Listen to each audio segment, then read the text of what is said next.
Hey everyone, and welcome. Today, we are going to demystify APA formatting. Now, I know what you're probably thinking. Ugh, rules, rules, and more rules. But I want you to try and reframe that. Think of APA not as a restriction, but as a professional tool. Seriously, it's the system designed to make your writing look, sound, and feel credible.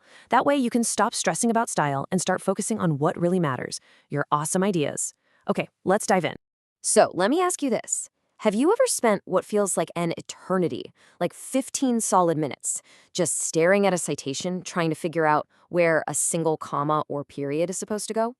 Yeah, you are not alone. We have all been there.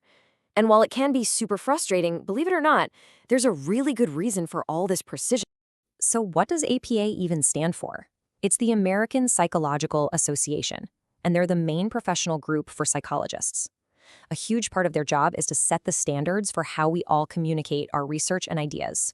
We're talking clearly, precisely, and ethically. It basically ensures we're all speaking the same academic language. So why do we even bother with all these rules? Well, it really boils down to what I call the 3 C's. First, clarity, so your reader can actually follow your train of thought without getting lost. Second, consistency. Think of it like a grocery store. It doesn't matter which one you go into, the pasta is always in the pasta aisle, right? APA does that for academic papers. And finally, credibility. When you use APA correctly, you're showing respect for other researchers' work, and you're showing that you're a serious member of this professional community. Here's a quick look at our game plan. We've just talked about why APA matters. So next, we'll get into the nitty-gritty of the basic paper setup. From there, we'll build out your key pages, then tackle how to cite sources correctly, and we'll wrap it all up with a super handy checklist you can use before you submit. All right, let's get practical and talk about the basic paper setup.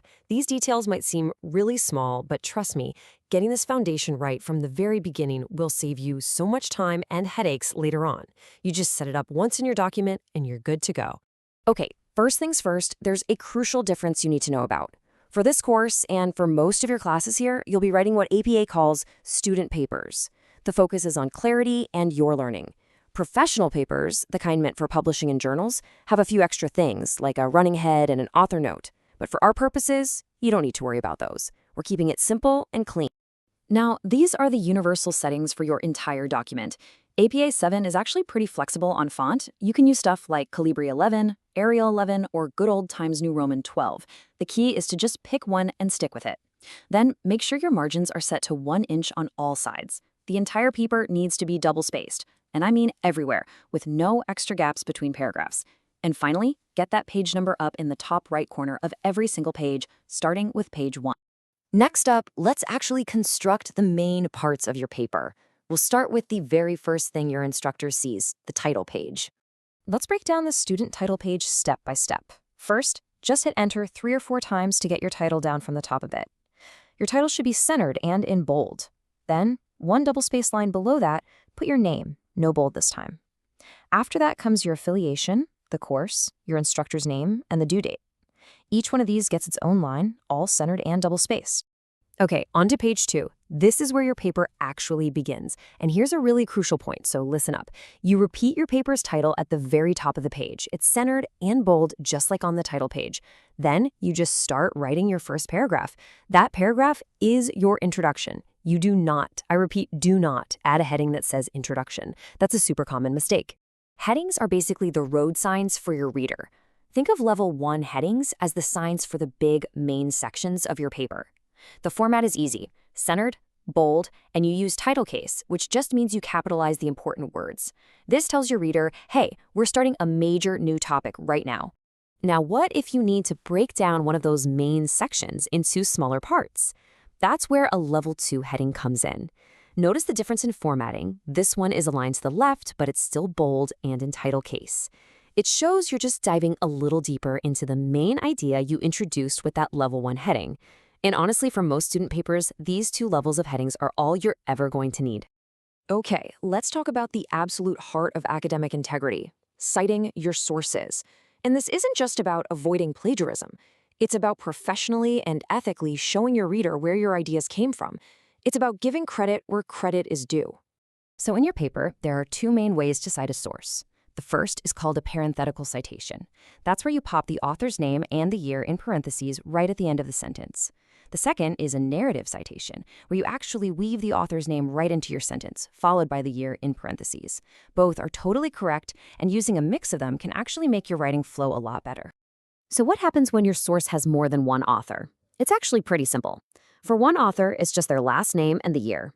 For two authors, you connect their names with an ampersand. And here's the best part. For 3 or more authors, it gets even easier. You just use the first author's last name, followed by et al., which is just a fancy way of saying and others. And now for the golden rule of citing. Every single in-text citation in your paper, whether it's Skinner or Shunk et al., is a signpost. It has to point directly to a full entry on your very last page, the reference page. No exceptions.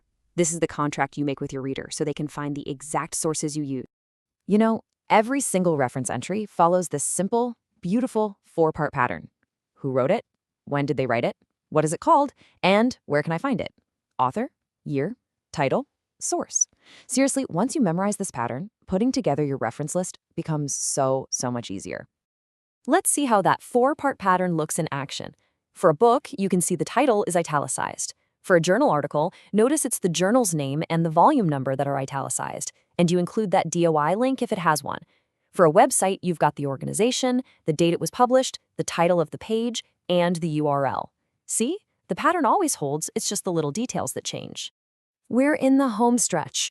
Before you even think about hitting that submit button, it's always a good idea to do one last final check. This section is just a simple checklist you can run through to catch any common mistakes and make sure your paper is really polished. Here it is, your final reference page check. Just ask yourself these questions. Does it start on a brand new page with the word references centered and bolded? Is the list alphabetized by the author's last name? Is everything double-spaced? Does each entry have that hanging indent? And most importantly, does every single source you mention in your paper have a matching entry right here? Go through this list and you'll be in fantastic shape. And that brings us to the end. See, APA formatting isn't about getting bogged down in tiny, annoying rules. It's about giving you a clear, professional, and credible framework so that your ideas, the reason you're writing in the first place, can truly shine. So the real question is, now that you have the tools, what great ideas are you going to share?